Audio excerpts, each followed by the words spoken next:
Das declaracións cruzadas que está vendo nas últimas semanas sobre a polémica en torno á autovía Carballo-Verdoias e a licitación ou licitación, concursos que van e veñen. Pois o BNG consideraba oportuno polo menos fixar postura e deixar ben claro cal é a nosa visión de todo este tinglado. Entón, comparecemos aquí o BNG de Bergantiños da Costa Morte, da man dos seus responsables orgánicos e tamén das súas caras institucionais, e tamén da presenza de Carlos Eimerich, que é o noso portavoz no Parlamento, e que nos vai expoñer un pouco a nosa visión do debate sobre a vía Carballo-Verdoias e de cal creemos que debe ser a saída a este entorno. Carlos.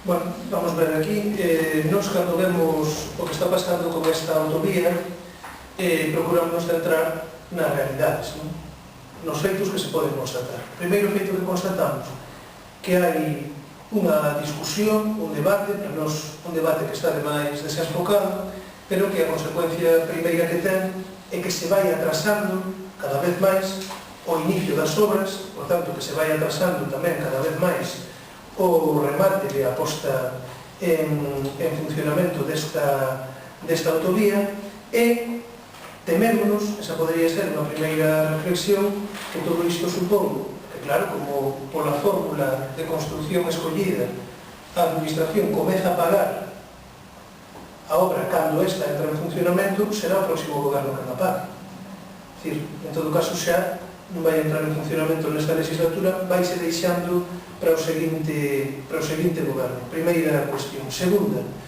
falase moito de sobreprezos. E desde logo nos entendemos que a Xunta ten moito que explicar, a Xunta do señor Núñez Feijóo ten moito que explicar a respeito do cesamento da directora xeral de Infraestructuras, que ademais era presidenta da mesa de contratación do concurso da autovía Carballo-Verdoias, de por que se anula esa licitación e, sobre todo, ten moito que explicar a respeito de por que, e isto é o que a nos máis nos preocupa, unha obra que, de acordo coa documentación da propia Xunta, de acordo cos propios pregos contractuais, custa 246 millóns de euros, iso é o que custa a obra, facer esa obra custa 246 millóns de euros.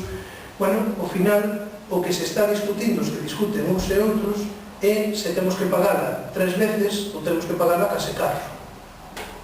Porque durante o tempo de vigencia da concesión e descontando o que é o mantimento, o resultado sería ese, que pagaríamos a obra 3 ou 4 veces. Un país no que temos xa unha autoestrada, que é a autoestrada do Atlántico, que xa a pagamos, pois vamos camiño xa de pagala 5 veces.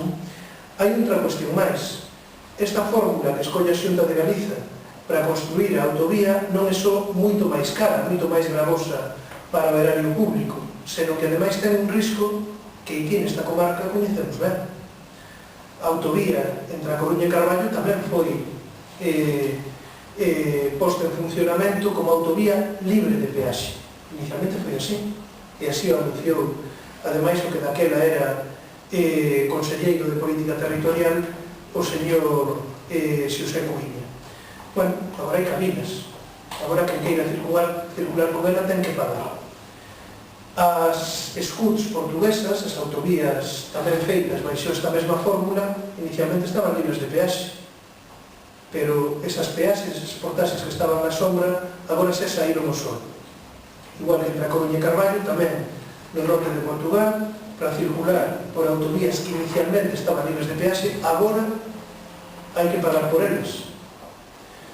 Claro, cando a Xunta de Galiza escolle esta fórmula de construcción da autovía, cando de acordo coas proxeccións da propia Xunta no plano MOES, no famoso plano estratégico, no ano 2014, a Xunta de Galiza todos os anos, durante os seguintes 30 ou 25 anos, vai ter que pagar 600 millóns de euros niso que eufemísticamente se chama pagamento adiado, pagamento aprazado, que son o pago da privatización de infraestructuras, da privatización de centros de saúde, de privatización de hospitais, e iso xa digo, todos os anos, sempre cando esa factura non se incremente porque non se acuda, os gobernos seguintes non acudan de novo a esta fórmula de construcción de infraestructuras ou de equipamentos sanitarios ou sociais, bueno, pois temémonos que pode pasar como en Portugal.